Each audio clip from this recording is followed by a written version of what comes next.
So what do you guys think of gas prices? I know we kind of talked about it a little bit. Neil mentioned something about $140 a barrel being kind of some sort of target. What do you guys think of oil prices, gas prices, what the administration is doing, and kind of what's your hot take on that? More money makes prices go up. So I was actually listening to Bob Murphy's show. He does an economics podcast, and it was one of the recent episodes. He Bob was saying, Murphy? Bob Murphy. You don't know Bob Murphy? I don't know Bob Murphy. He's a big name in the Austrian economics world. Interesting. Neil almost seemed offended that I didn't know Bob Murphy. I'm sorry. I'm sorry. Do not discount me as a economist. I will step up my game, kind sir. All right, good.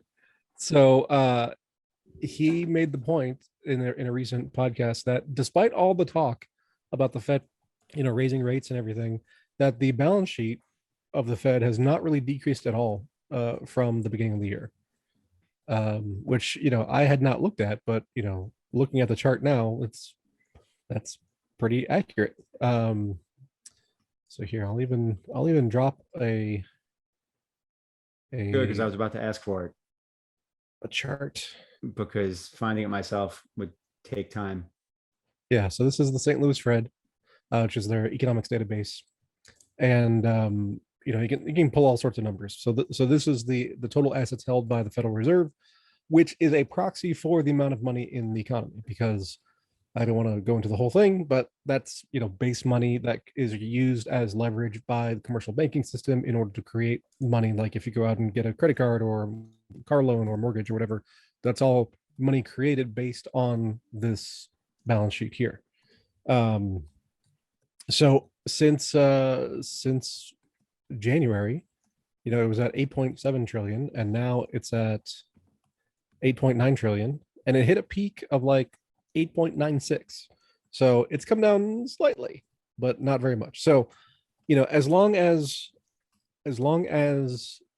the money that has been pumped into the economy has been kept in the economy, then there's no reason for prices to come down.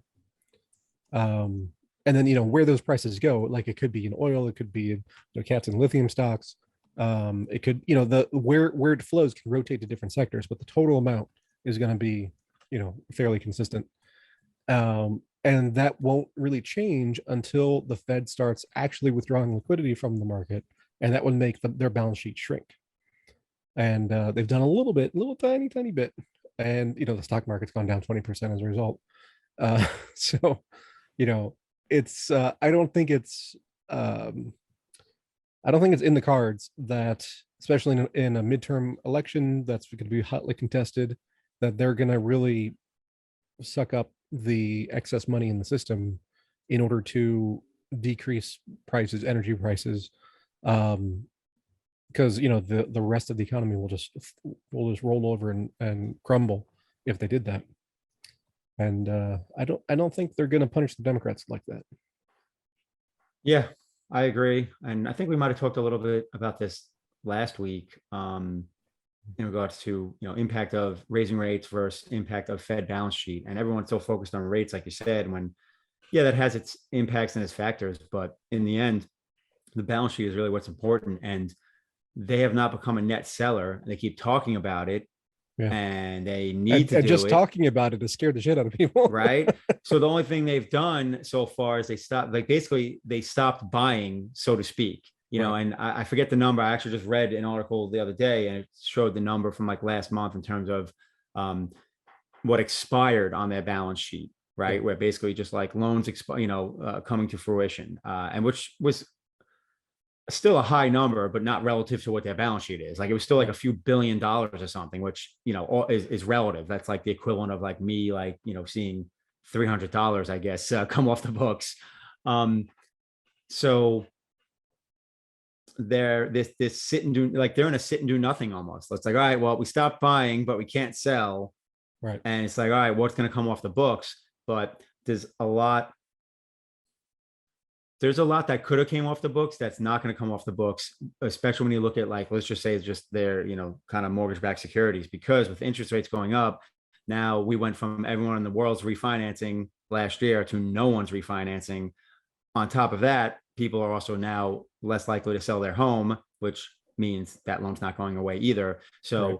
they're literally just sitting there and waiting for loans that are actually expiring for the most part in terms of like the major catalyst. It's very interesting, but I agree with you, Neil, in that I don't know that they can become a net seller before the midterm elections. I mean, because if they do, it's not going to be pretty. And since right now, Democrats pretty much hold a full sweep of Congress, I just don't see how the pressure obviously isn't full force for them to just basically shut the fuck up and do nothing for like the next 3 to 4 months. So Neil, you mentioned, just a little bit of pressure from the Fed. Stock market goes down 20%. Do you think that the market has priced? Because I think I see a big conversation right now, which is, has the market priced in, Fed activities, or is it just an initial reaction before the, before the big major hit, which is like the actual activities that they partake in? Basically, do you think it is priced in, or do you think we have more room to go down, or do you think the market is mispricing it, and the Fed walks back some stuff and market number go up? Yeah, I think they've priced in what they expect. So basically, based on the Fed announcements that they're gonna hike, they're gonna do it at this 50 basis point chunk, through the various intervals, and I'm seeing more and more headlines, from various media outlets talking about the same thing Kat's been talking about, how September they're gonna turn around, and if not lower rates, at least maintain. So I think that is the scenario that the market is looking at, and going from 0% up to 1.5 or 2% is kind of what this whole recent market move has been about. And then if and when that scenario ends up being falsified and the Fed does something different than expected, then we'll see a market reaction. So if they back off sooner, market will go up. If they accelerate into one scenario that I'm definitely not expecting is, okay, so they get through November, the election happens, whatever it is, positive or negative for either party, and then the Fed starts to put the screws to people and actually shrink the balance sheet, crashing the market. That will definitely have a negative impact on markets, but it will also tame inflation. That's what Volcker did in the early 80s.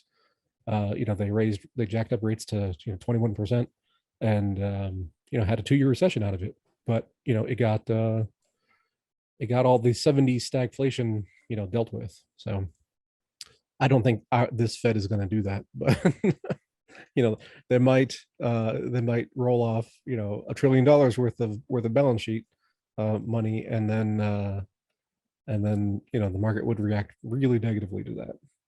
But who knows? But I guess to answer your question, I think the current expectations are priced in, and then if it changes, then the market will change.